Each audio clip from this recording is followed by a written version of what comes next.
नमस्कार बंधुगण आजिर एही नुआ भिडियो रे आपण मानंकु स्वागत। बंधुगण सावित्री व्रतर एही 31 टी नियम समस्ते जानिबा उचित। सावित्री व्रत प्रत्येक वर्ष ज्येष्ठ मासर अमावास्या तिथि रे पालन करा जाए।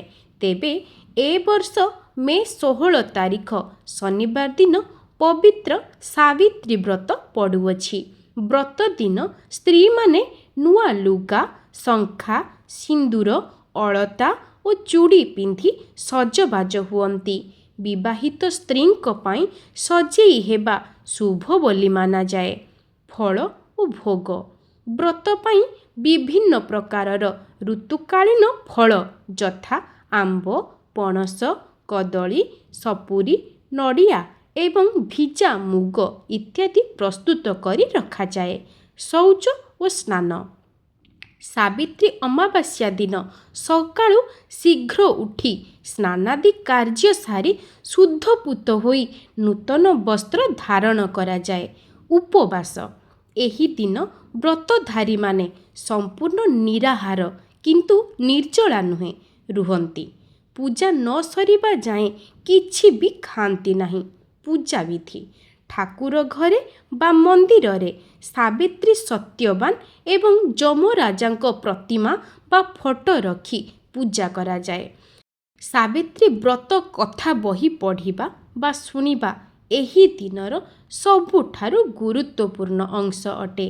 व्रत बांधिबा पूजा परे हातरे नाली हलदिया धला रंगर व्रत सूता बंधा जाए।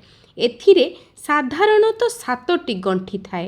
एही दिन स्वामी को पूजा करिबा सह तांकु सम्मान देबा आवश्यक होइथाए। गर्भवती महिला माने मध्य सावित्री व्रत पालन करि पारिबे किंतु तांकर स्वास्थ्य प्रति ध्यान देबा उचित। अशुद्धि समय जदि कौनसी महिला अशुद्धि समय रे थांती तेबे से व्रत रखी पारिबे किंतु कौनसी पूजा सामग्री छुईबे नहीं। नूतन विवाहिता विवाहर प्रथम वर्ष रे सावित्री पूजा करिबा अत्यंत शुभ बोली धरा जाए। सावित्री व्रत रे अन्न रुटी बा कौनसी प्रकारर सिझा खाद्य ग्रहण करा जाए नहीं। फलाहार पूजा सरिबा परे व्रतधारी माने फलमूल एवं पणा जेमितिकी दही बा क्षीर रे प्रस्तुत सेवन करती। लुणर व्यवहार संपूर्ण निषेध अटे। स्वामी को आशीर्वाद पूजा सरिबा परे पत्नी निज स्वामी को पाद छुई प्रणाम करी आशीर्वाद नियंती। दान एही दिन ब्राह्मण बा गरीब लोकंकु फल और वस्त्र दान करिबा अत्यंत पुण्यदायक बोली विश्वास करा जाए। सावित्री सत्यवानक व्रत कथा पढ़िबा बा सुनिबा अनिवार्य।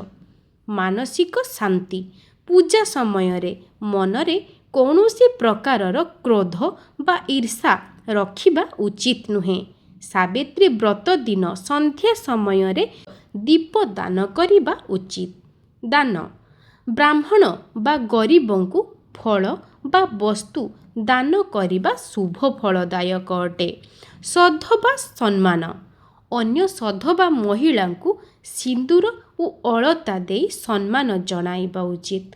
प्रसाद सेवन पूजा शेष रे परिवारर समस्तंकु प्रसाद बांटिबा उचित।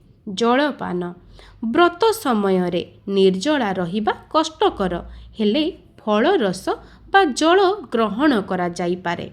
शयन नियम व्रत दिन दिवा शयन जोटा कि दिन रे सोइबा बारण करा जाइछि। नैवेद्य ठाकुरंकु शुद्ध मनरे भोग अर्पण करंतु। मंत्र जप ओम नमः शिवाय बा माँ सावित्री मंत्र जप करिबा फलप्रद होइथाए। परिवेश पूजा स्थान को सफा सुतुरा रखिबा उचित। सत्यवादिता एही दिन मिथ्या कहिबा बा कहार निंदा करिबा उचित नुहे। अखंड दीप संभव हेले पूजा समय रे अखंड दीपटिए निश्चय जालंतु। निष्ठा ପୂଜାରେ ବାହ୍ୟ ଆଡ଼ମ୍ବର ଅପେକ୍ଷା ଭକ୍ତି ଓ ନିଷ୍ଠା ଅଧିକ ଗୁରୁତ୍ୱପୂର୍ଣ୍ଣ। ପରଦିନ ସ୍ନାନ ପରେ ଠାକୁରଙ୍କୁ ଦର୍ଶନ କରି ବ୍ରତ ସମ୍ପୂର୍ଣ୍ଣ କରାଯାଏ।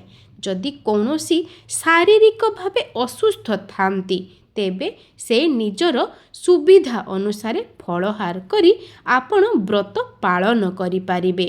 କାରଣ ଭକ୍ତି ଓ ନିଷ୍ଠା ହିଁ ସବୁଠାରୁ ବଡ଼ ହୋଇଥାଏ। ବନ୍ଧୁଗଣ, ଆଶା କରୁଛି ଭିଡ଼ିଓଟି ଆପଣମାନଙ୍କୁ ନିଶ୍ଚୟ ଭଲ ଲାଗିଥିବ। ଆଜି ପାଇଁ ରହୁଛି। ନମସ୍କାର।